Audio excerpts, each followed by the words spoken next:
Hello guys, welcome to PrizePicks MLB Slate Wednesday, June 8th.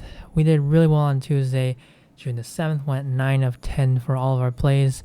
All three locks hit, so let's try to keep this going for a Wednesday. We usually do have some morning games, and there's actually only two today. Not really sure if I'm going to be taking anyone from those games as of now, so if I don't, then that's because I don't have any, so I'll be sure to just post them for the afternoon games.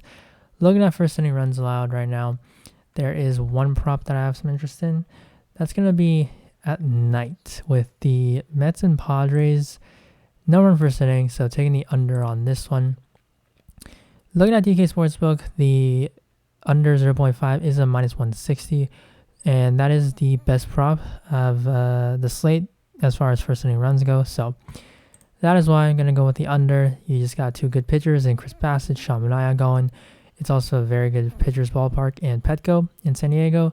And the weather for San Diego standards, 67 degrees, not that warm. And the winds, it's barely, it's like 4 miles or something, 6 miles. So not really that big of a difference in low run totals. That's always something that we look for, 3.5, 3.6. On to pitching for fantasy score. Got two here. First one's going to be Jose Urquidy, 28.5. Taking the under for him. Urquidy, he's just been getting kind of lucky. He doesn't walk a lot of guys, but he allows hard contact. He really doesn't allow, he doesn't generate a lot of swings and misses. You see a ton of blue here. His ERA is at 4.76, but expected is at 6.09. Expected batting average 3.09, slugging 5.97, bottom 2% of the league. Exit velocity is 119.1, which is just insane.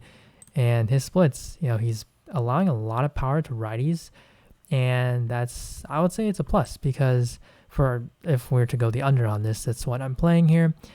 And that is because the Mariners, they have a lot of power with the righty bats. Ty France, Rodriguez, Eugenio Suarez, so that's certainly a good thing to see. And then you got the other dudes who are going to have the platoon advantage, Winker, JP Crawford, and then the wind, 13 miles blowing out if the roof is going to be open. Very good. And then the temperatures, it's really hot, so they might close it just because it's going to be really warm. But I think a 4-run total is too low for this. The Mariners are a very good offensive team. Looking at against righties, Seattle, they rank 5th in WRC plus this season. So they're a really good offensive team, and Urquidy's just been getting lucky. So I think this projection is just too high for him. It probably should be more like 25, 24. So I like this.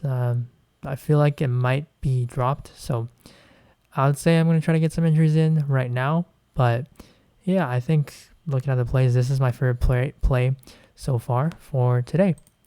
And the next one's going to be Josiah Gray, 29.5, also taking the under.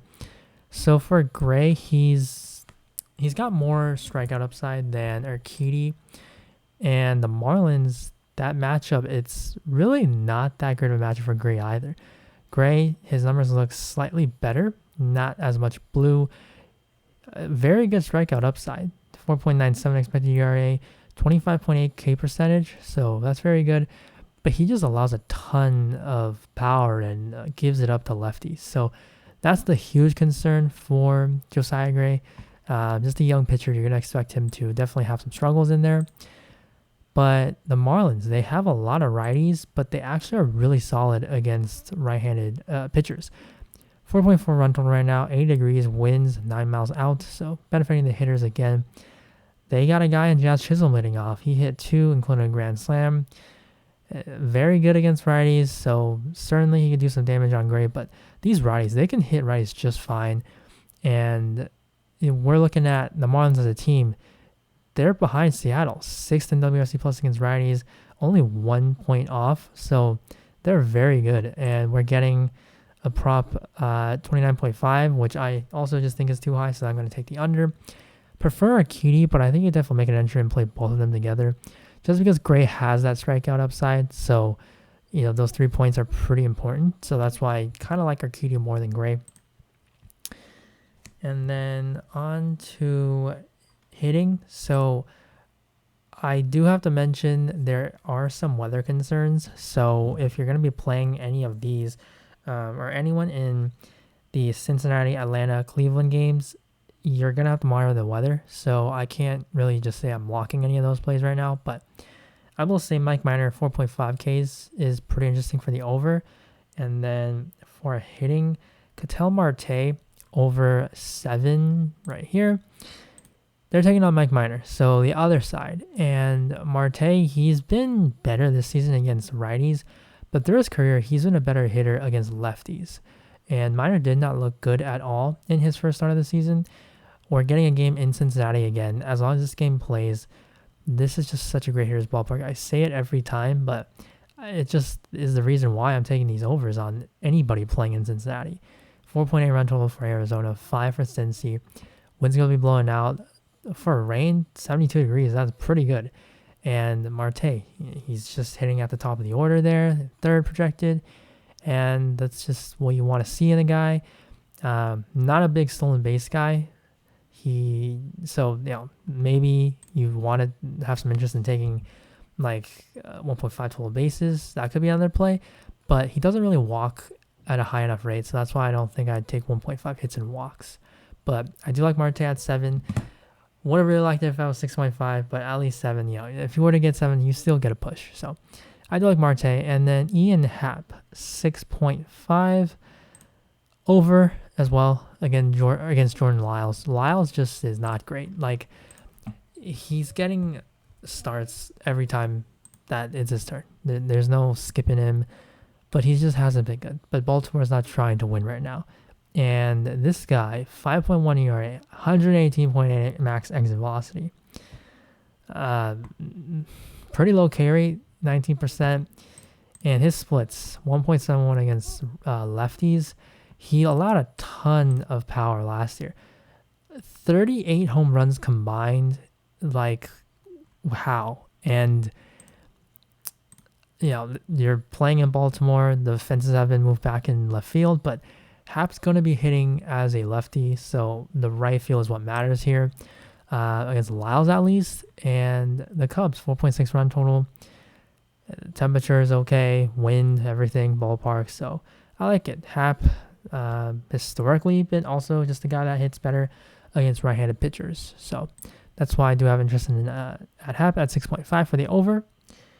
And then on to hits and walks. So going to start off here. Have 2. First one's going to be Joey Votto at 1.5. So again, rain concerns. But Votto, a big-time walk guy, always going to be leading the league in walks pretty much, at least close to the leaderboard. And then you got a matchup against Arizona. Merrill Kelly, he's not like a big-time walk guy, but it's because of Joey Votto, how great he is at drawing walks. That's the thing I like. But Kelly, he does walk some guys. 36th percentile, so not that high. 9.5% rate. And you look at recently, though, he's walking guys. Like at least 2 walks since the May 6th start. And if he's walking, Joey Votto is the guy that will walk. So I like his chances to walk at least once. And Votto's been playing better, hitting the ball a little bit better. He's still very low batting average. But with these walks, that's what I really like about this. You're playing in Cincinnati, so, just a very good ballpark again. And Arizona, not the best bullpen either. So when it gets to after Kelly, I think you definitely get 2 hits and walks combined. And then the next one, Anthony Rizzo, 1.5. So similar here, you have a guy who just walks a ton in Rizzo. Also not someone who's really getting a lot of hits, but they're taking on Chris Archer. Chris Archer does not go deep into games, and for Archer, he's walking a ton of dudes though. 9.9% walk rate, and you look at how many innings he goes, but his walks, like 2-3 walks here, these are in 3 to 4 inning starts. So, if he goes longer, you might be looking at 4 walks or something. The Yankees a very good offensive team, and Rizzo just someone who walks at a high rate. So really like that about him. And then moving on to runs and RBIs, we're going to go back to Christopher Morel. Not going to lock this today because Lyles is better than Bradish, but Lyles is still not a great pitcher. But I really do like this prop, obviously, because I'm giving it. The odds look great on DK Sportsbook. Going to pull it up. Runs scored here for Morel. just runs alone, it is at minus 120. So then you add in the RBIs, you're definitely hitting at least over that 137 that we usually want for a good prop that we want on PrizePicks. So that's something that I really do like here in Morel. Also makes really good sense to stack him with Ian Happ's fantasy projection for the over. Another one, this one is very interesting. Kyle Schwarber, 0.5 runs and RBIs. His concern used to be that he would get pinch hit against lefties, but he is getting a lot of at-bats against lefties this season. They're basically saying, hey, you're going to have to face lefties in the future if we make the playoffs or whatever, so we want you to get comfortable with those at-bats. You're looking to see the average. That's not good at 194, but walk percentile, 98, a tremendous hitter this season. Again, not exactly the best contact hitter, but he's going to hit the ball hard. Expected BA is a lot higher than what he is. 40% walk percentage, K rate's at 30.8. But Adrian Hauser, really not the highest strikeout guy. And something about Schwarber, the lefties, like he's actually hitting for a better average against lefties this season. So that's something that's very good to see. But I really want to talk about the bullpen. So they're taking on the Brewers. On Tuesday, Josh Hader pitched and blew a save and took a loss. He also pitched Sunday. Devin Williams also pitched Sunday. They used Boxberger as well. Milner. So they only have Suter as the only lefty, which I would think they're probably going to use him. But he might not see Devin Williams or Josh Hader for today just because they've been using them a lot. And this Brewers bullpen, they rely on these guys a ton. So I'm thinking if they don't have to face these guys, that's going to help the overall Phillies lineup. So if you don't face the top bullpen guys, definitely you're going to have more chances to score. So I think this implied run total of 4.4, it can certainly be higher. Ignore the rain. Brewers have a roof. But Schwarber, leadoff guy, so he's getting a lot of run opportunities, leads off, high walk rate, gets on base. And Hoskins, Harper, Castellanos, Real Muto, these guys are very, very good hitters. So I really like this prop. Kind of just is a bit sneaky in my opinion. And then the last one, Trevor Story.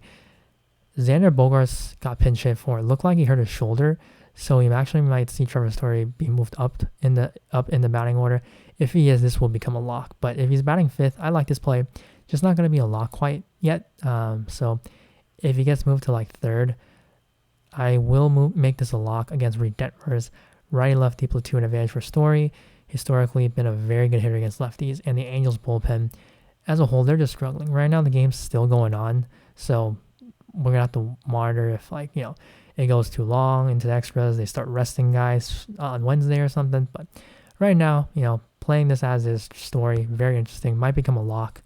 So I would say favorite play, it is Jose Urquidy for the under. Story will be next if he's going to be moved up if Bogaerts misses the game. And then I'd say Morel and then Schwarber. Just really like runs and RBI props because you don't really see both these categories combined, but PrizePicks offers that. So that's why I really do always like looking at this category. But as always, we're going to get more props, more categories in the morning. So I'll tweet those out when they do appear. So good luck, guys. Hopefully we can have the same success we had Tuesday. Thank you guys for watching, and I will see you in the next slate. Bye.